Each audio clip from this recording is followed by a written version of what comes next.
welcome back into another edition of the Blue White Breakdown. It's brought to you by Penn State Health. That's Daniel Gallen. I'm Dustin Hockensmith. We're coming out of Penn State's bye week without any reduction in the drama, I would say, and the intrigue around this Penn State football program. Obviously, Daniel, going into the bye week coming out of Iowa, there were some real and possibly some fake injuries that Penn State had to move beyond.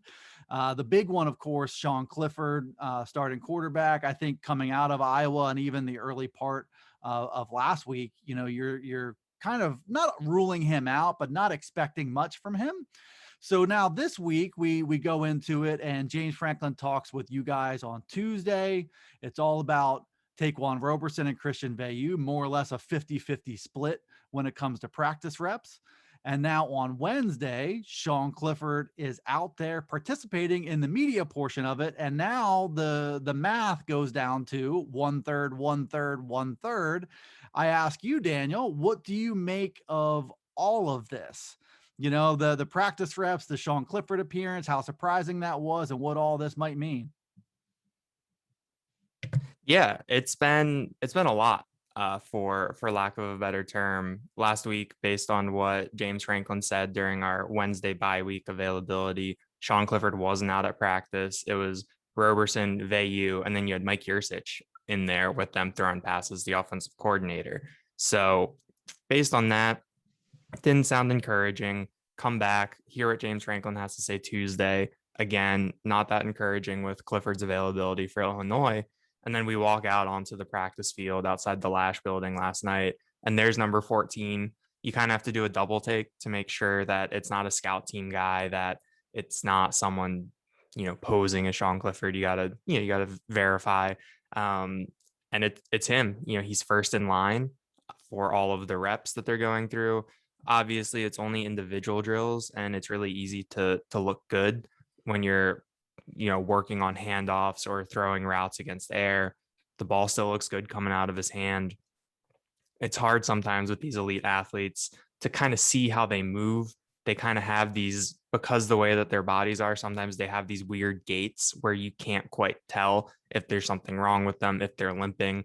I remember watching Carson Wentz just kind of jog slowly or walk around was always something where just the mechanics of it always looked kind of weird, kind of gawky.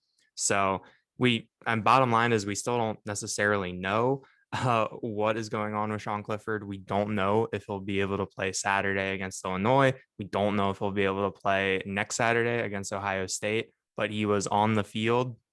And when he's on the practice field, it's another thing that you have to think about. And I think that's part of the element here, part of the presentation, whether that's to Brett Bielema and the Illinois staff, or that's to Ryan Day and the Ohio State staff, or both of them, or everybody. The gamesmanship is a possibility. And there's also, obviously, we've known this for a long time. It's been a point of discussion, but no comments on injuries and no depth chart just allows speculation to run wild. But I know, even after all this, as we sit here on a Thursday, it seems the safest to assume that Taquan Roberson is your guy on Saturday against Illinois. Would you agree with that presumption? Yeah, I think so. That's just kind of where kind of it feels like everything is pointing. And even if Sean Clifford were to play, I think that you would have to kind of treat it like how you would want to treat a Ball State game or a Villanova game, where you get them in, you run up a big lead. A little bit more difficult to do against a Big Ten team than a MAC team or an FCS team. But then after you get to that point, get him out, rest him, make sure he's healthy, and then get Roberson a lot of work. But I think that Penn State would be well served by giving Roberson some significant run. I think that an offense that would cater a little bit more to his strengths would be interesting. He got them in rhythm using his legs against Iowa, especially on that field goal drive in the third quarter. And, you want to see what, obviously, he should have been more prepared. He should have been better when he came in against Iowa, but they pretty much had him running the exact same things that they were running with Clifford in terms of those quick passes mixed in with some deep passes. But it would be interesting to see kind of what he could do from square one, what they do to get him into rhythm. So I think we'll see Roberson on Saturday at noon. I don't think we'll know until then, But at the same time, I would not be surprised if there's something weird with Sean Clifford. Either he's warming up, he's in the huddle for the first series, something along those lines. I think that James Franklin has the opportunity to kind of really do some posturing, some subterfuge, and uh, we'll see. I think he just wants to give everyone everything to think about. And I, from a coaching perspective and trying to gain whatever advantage you can, I suppose I see that.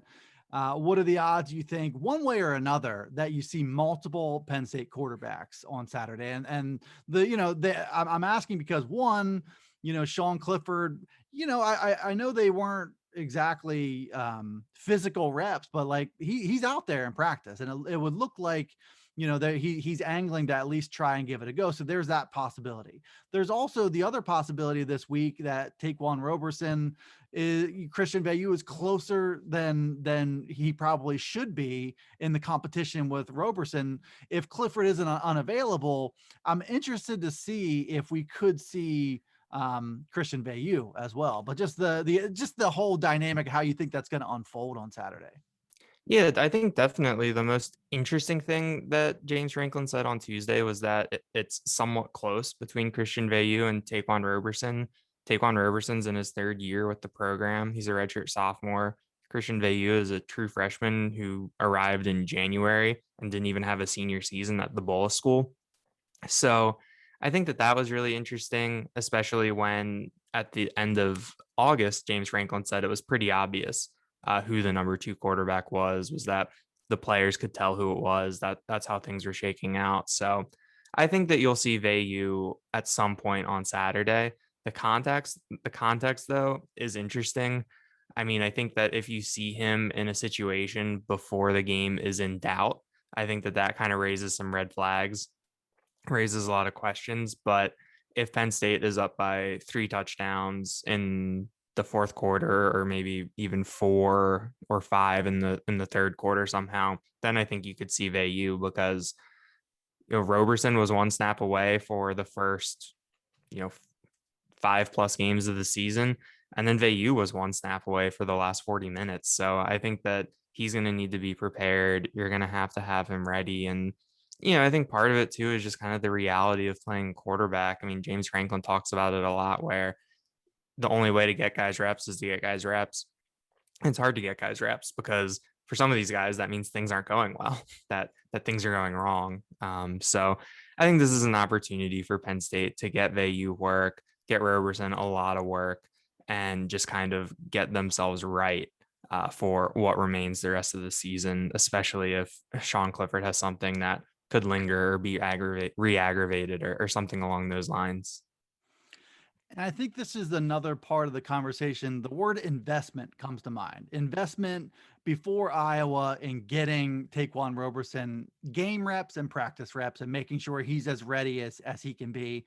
As a coaching staff, that's really difficult when you're trying to play at a high level to try to take away from your obvious starter and give James Franklin said those reps are like gold. That's what the wording he used this week. And so now it's like the investment level, you know, one third, one third, one third. Are you going to have 3 guys who are half prepared to execute a game plan against Illinois?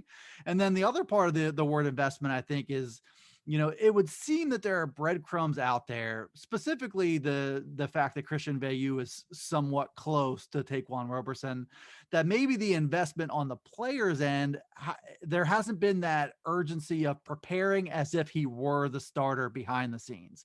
So there's a lot of interesting stuff that I think is all part of the same conversation as Iowa. Was your backup quarterback prepared, and whose responsibility was that Taquan Roberson was not prepared?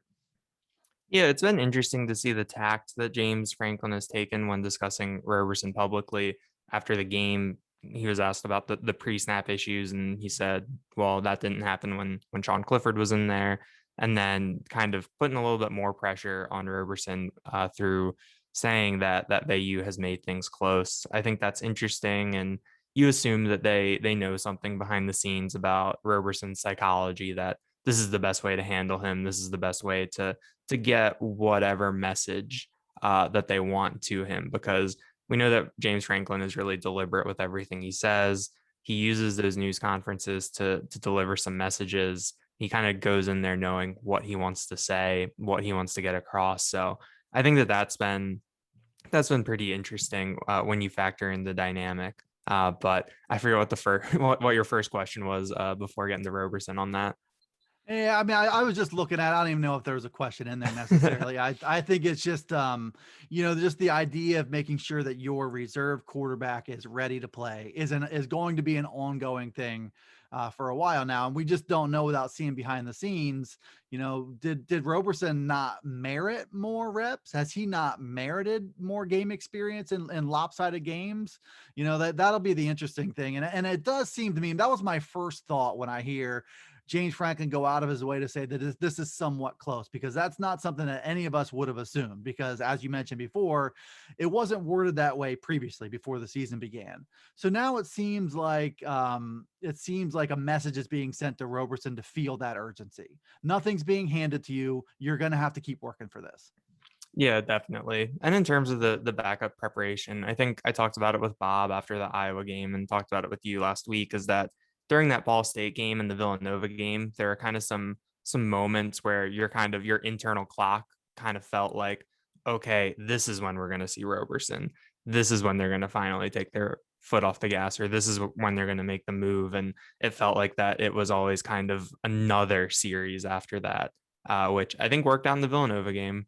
They got some work. They got those guys out there. The Ball State game, Ball State went on like a 7-minute drive, which kind of torpedoed the chance to get extended reps for Roberson and some of the other backups. So, I think it's interesting, and I think we'll find out a lot about how prepared these quarterbacks are, how good they are, how much they grasp the system, how kind of the behind the scenes stuff has really come together for them on Saturday. Well, this segues into another interesting topic, being Drew Allar from Medina High School in Ohio. This week picked up a fifth star from 24/7 Sports. They've been higher on him, I think, than most.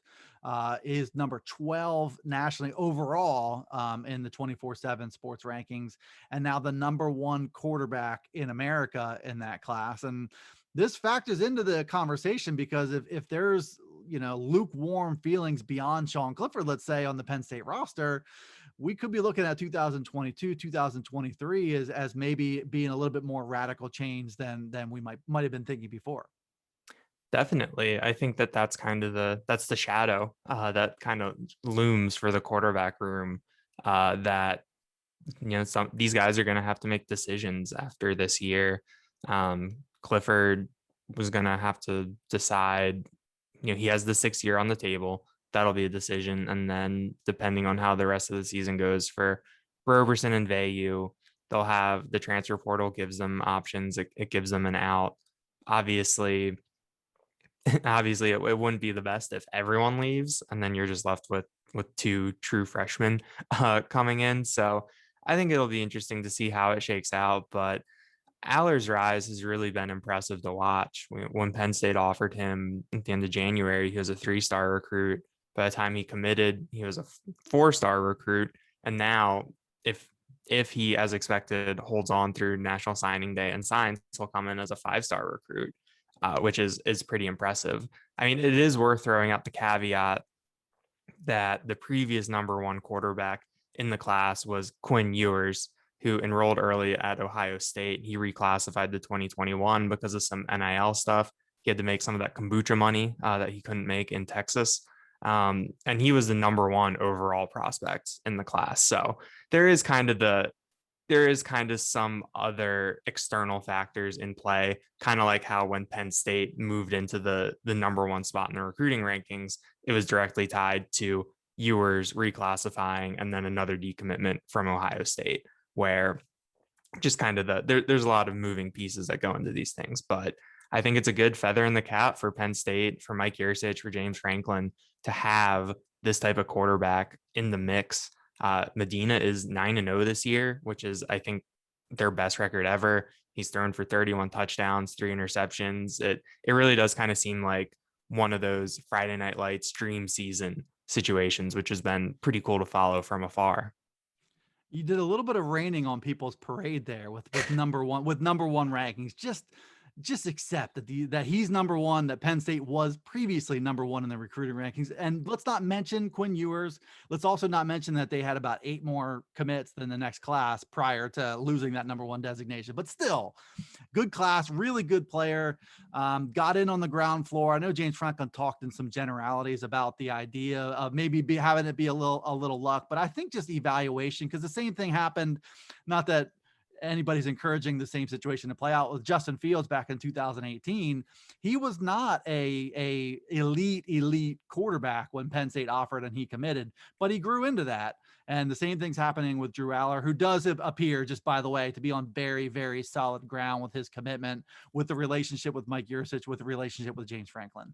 Yeah, the Justin Fields thing is interesting. I had not thought of that, and I'm curious as to if there's going to be any when national signing day actually comes and we can actually talk about these guys with the coaches, if there would be any lessons learned in kind of keeping someone like that in the fold. But I think that's still kind of an example of how college football, despite that it's a regional sport, where Drew Aller lives outside of Cleveland. It's 4 hours away. He's in Big Ten country. He's been exposed to Penn State for a long time, whereas Fields was in SEC country. He was farther away. There's a lot of, Georgia is in his backyard. Alabama is close. All those schools are kind of around there. So I think that that's something that kind of plays into this too, where you still kind of have to, even though they were on Zoom, they could recruit these guys from all over the country. They could do a little bit more work with guys in Florida, guys in the South. That a lot of college football,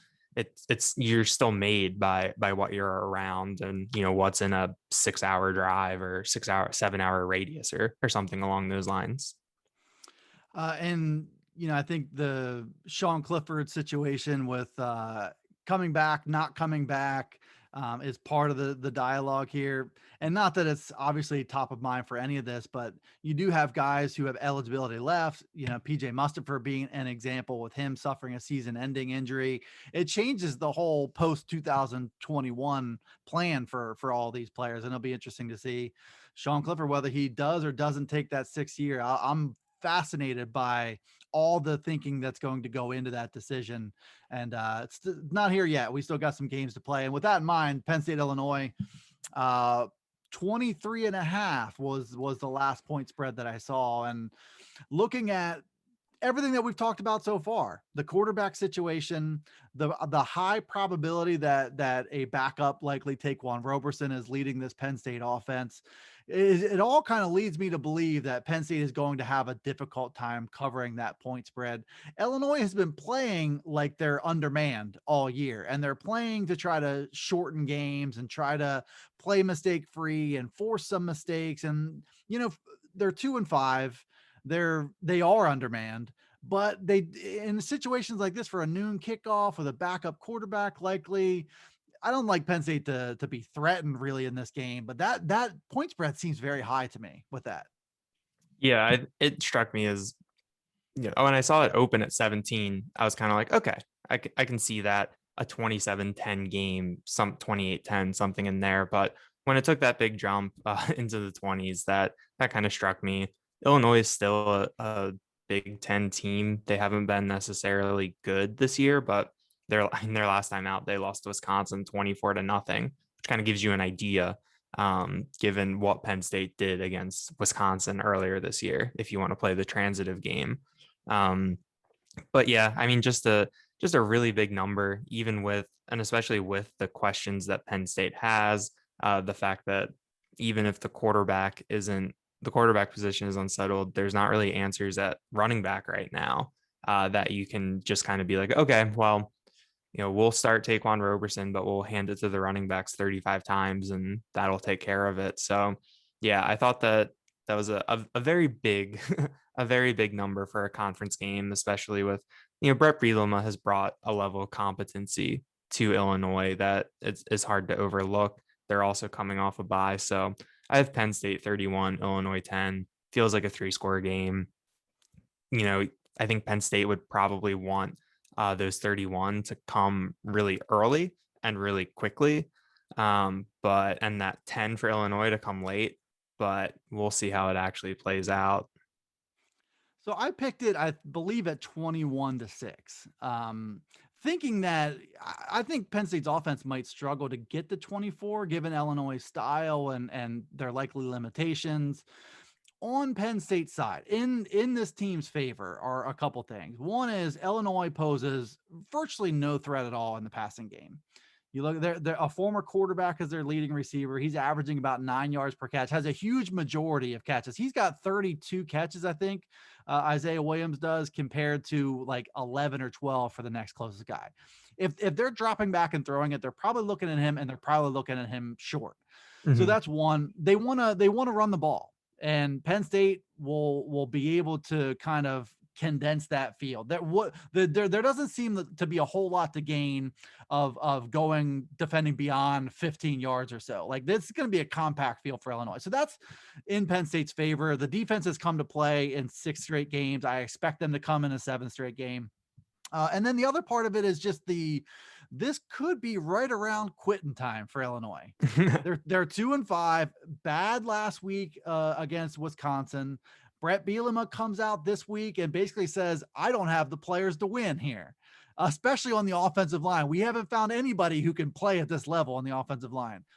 What is the motivation level for this Illinois team? So if you get like a pick six or you get a 14-0 lead, take on Roberson or not, there is a possibility of this thing spiraling a little bit, because Illinois is right. It seems to be right at that tipping point. Penn State would love to just kind of push them over and start permanently looking ahead to 2022. Yeah, I think I didn't necessarily explicitly write this in my prediction, but I think I can see a defensive touchdown coming for Penn State. I think that it's a sleepy noon start. It is homecoming, but it's still a noon start. And I think that you'll get maybe something that will wake everybody up.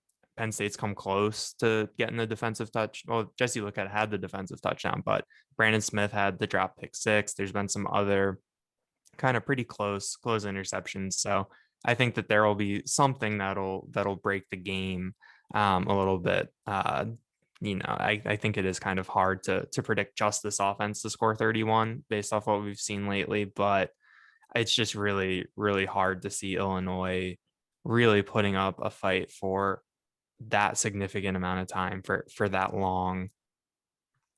Might be wrong, but it just feels like I feel kind of bad because it feels like one of those early season games against a non-con team. Part of it is because Ohio State. I'll admit it. I'm looking ahead. You're allowed. I mean, you're allowed to do Yeah, whatever you want. I'm fine.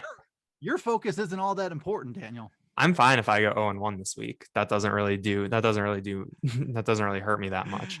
But yeah, I think that Penn State has the chance just to really kind of get right, work out some kinks, and get out and get on with it this year.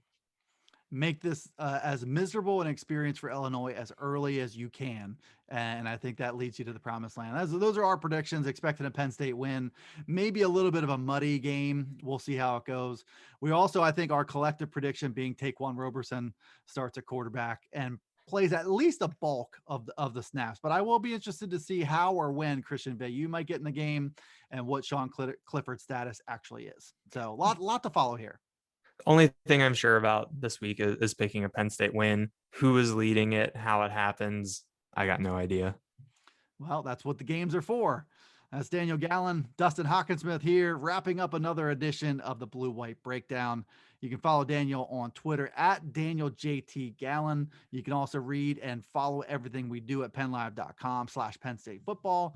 And when it comes to the Blue White Breakdown podcast, we got a bunch of them we do each week, including Dave Jones and Bob Flounders earlier in the week. Those are on Alexa, Apple, Google, Spotify, Stitcher, and on YouTube as well.